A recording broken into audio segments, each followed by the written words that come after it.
O tema deste argumento é a criação de novos municípios. Sobre o assunto, eu converso agora com o senador Mozarildo Cavalcante. Senador, o seu projeto de lei, o senhor elaborou esse projeto em 2002 e é exatamente um projeto que regulamenta a criação, desmembramento, fusão de municípios. E esse projeto foi aprovado ano passado aqui no Congresso Nacional, mas foi vetado pela presidente. Antes da gente entrar nessa questão, queria que você explicasse um pouco esse projeto. Como é que ele funcionaria na prática caso se tornasse lei? Na verdade, ele é um projeto moralizador. Ele cria regras claras e uniformes para a criação de municípios. Por exemplo, vamos usar o número mínimo de habitantes. Na região norte, que tenha no mínimo 5 mil habitantes. No Nordeste, que tenha 8 mil e um pouco de habitantes. Centro-Oeste, 10 mil e Sul e Sudeste, 12 mil. Isso é o mínimo de habitantes. Embora tenham alguns distritos de algum município, principalmente no Sul, que tem mais de 100 mil habitantes, por exemplo, e são distantes da sede muito.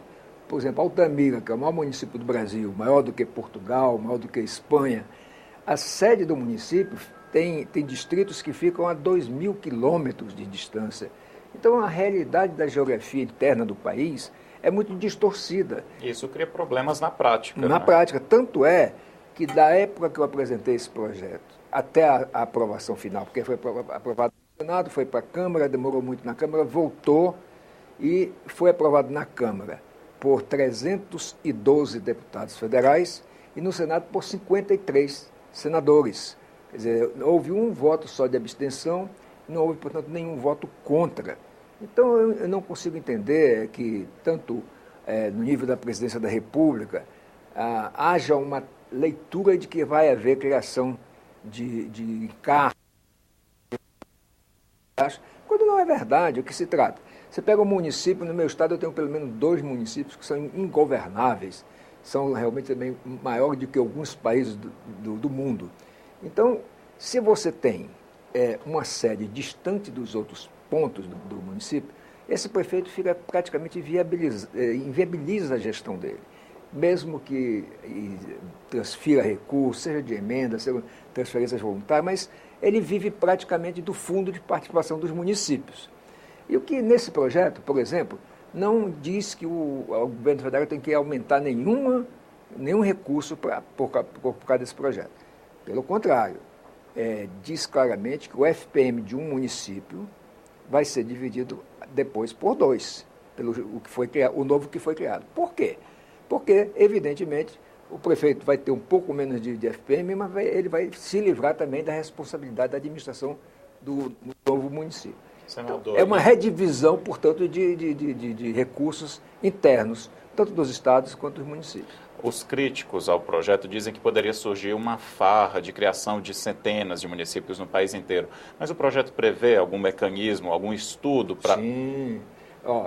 É precedido de um estudo de viabilidade econômica, tanto da parte que vai ser emancipada, quanto da parte que vai remanescer, isto é, aquela parte de onde é tirado aquele período do novo município. Ele tem que ser viável economicamente e o que fica, digamos assim, dividido, também tem que ter o estudo de viabilidade econômica. Isto é, não pode criar um município e inviabilizar outro, ou criar um município que é inviabilizado.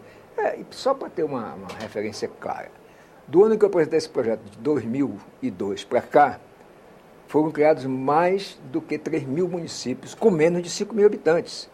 Por exemplo, em São Paulo tem um município de Borá que não tem nem 1.000 habitantes.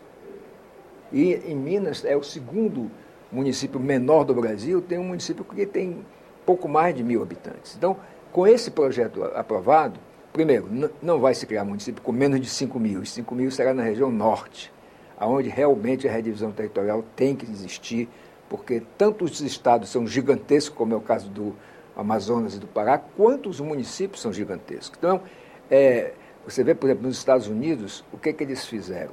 A divisão territorial, o mapa dos Estados Unidos, foi traçado na régua. Por quê? Visando o desenvolvimento uniforme das regiões do país. No Brasil, não. Nós estamos continuando com a mesma política do Império. Quer dizer, cuida-se bem do litoral e muito pouco do interior. Então, nós queremos realmente moralizar. Não vamos ter mais um Borá, município com menos de 1.000 habitantes, e não vamos ter como milhares de outros municípios que têm menos de 5 mil habitantes. Então, ao contrário, portanto, do que dizem os críticos do projeto, pela primeira vez no Brasil vai ter uma lei que regulamenta com princípios claros a criação de um município. Não vai ficar o critério somente da Assembleia Legislativa do Estado criar o município, não. Vai passar pela sua viabilidade, vai passar pelo plebiscito em toda a área, tanto a que vai ficar como a que vai sair, e só depois disso é que, então, se cria o município. Ainda tem, obviamente, as tramitações legais. Então, não há nenhum risco, se esse projeto for, se o veto for derrubado no dia 18, de criar qualquer município neste ano e talvez nem no próximo, porque todos aqueles que estão, vamos dizer, na fila para possivelmente serem criados dentro dessas novas regras, não passam de 180. Não passam de 180. Isso, como eu disse, nem neste ano terá condição de fazer isso. Senador, o Ministério da Fazenda, na época em que a presidente Dilma vetou, alegava que a maioria desses 180 municípios que viriam a ser criados, eles não teriam viabilidade econômica. Na verdade, ia se criar toda uma estrutura de executivo, de legislativo, estrutura cara para uma região, para municípios novos, mas eles não teriam como se sustentar. O que é que o senhor diz a respeito desse argumento? A maioria dos municípios que existem hoje, eu citei aqui, com menos de 1.000 habitantes, com menos de 5.000 habitantes, com o caso, eu vou repetir, o município de Borá, sem nenhum preconceito com os paulistas, é viável.